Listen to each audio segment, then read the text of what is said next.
दे रहे थे। चलिए आगे बढ़ते हैं, खबरों का रुख करते हैं। चिंतामणि मालवीय की अब चिंता बढ़ने वाली है, क्योंकि अब चिंतामणि मालवीय के जवाब पर सभी की नजर है। अगर माफी नहीं मांगी तो बीजेपी की ओर से कार्रवाई की जा सकती है, अनुशासनात्मक कार्रवाई पार्टी की ओर से हो सकती है। चिंतामणि ने जमीन अधिग्रहण को लेकर सदन में मुद्दा उठाया था, सवाल उठाए थे, जिसके बाद बीजेपी ने कारण बताओ नोटिस जारी किया।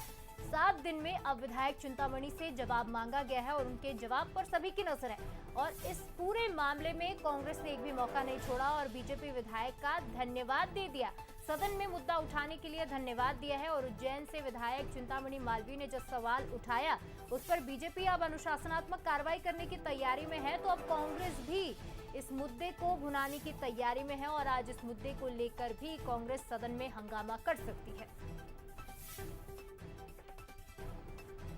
और इस खबर पर ज्यादा बातचीत करेंगे, एग्जीक्यूटिव एडिटर मनोज जी हमारे साथ लाइव जुड़ गए। मनोज जी, चिंतामणि की कहीं ना कहीं चिंताएं बढ़ रही हैं। एक तरफ पार्टी अनुशासनात्मक कार्रवाई करने की बात तो कह रही है और दूसरी तरफ कांग्रेस भी अब इस मुद्दे को भुनाने के लिए तैयार है।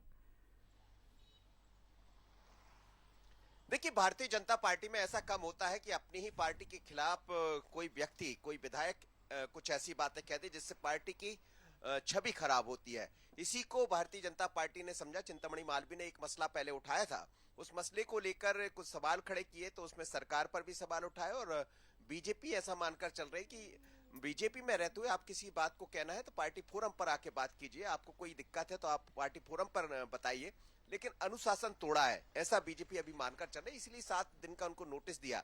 लेकिन कई बार यही गलतियां विपक्ष को मौका दे देती बोलने का। विधानसभा सत्र का आज अंतिम दिन है, जाहिर है ऐसे दौर में उन पर जो नोटिस जारी किया गया है तो कांग्रेस ने उसी मुद्दे को लपक लिया। तो अब इस पर पक्ष विपक्ष तो आमने सामने होंगे ही, लेकिन ये सच है कि चिंतामणि मालवीय की मुश्किलें बढ़ने वाली है। अब वो नोटिस का किस तरह जवाब देते हैं इस बात का इंतजार है। हालांकि जो बातें, मेरी भी उनसे बातें हुई तो उन्होंने कहा नोटिस का जवाब हम देंगे, नोटिस हमें दिया है तो मैंने पार्टी विरोधी कोई गतिविधि नहीं की है, लेकिन सदन के भीतर यदि कोई मसला होता है तो हम उसको उठाने के हकदार है, ऐसा उनका कहना है।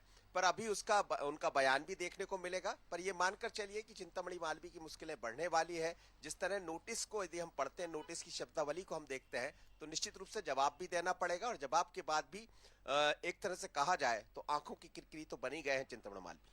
निश्चित तौर पर मनोज जी, यानी कहा जा सकता है अब इंतजार है चिंतामणि मालवीय के जवाब का कि कैसा जवाब वो देते हैं इस नोटिस का, लेकिन मुश्किलें भी बढ़ सकती है। फिलहाल तमाम जानकारी और विश्लेषण के लिए आपका बहुत बहुत शुक्रिया।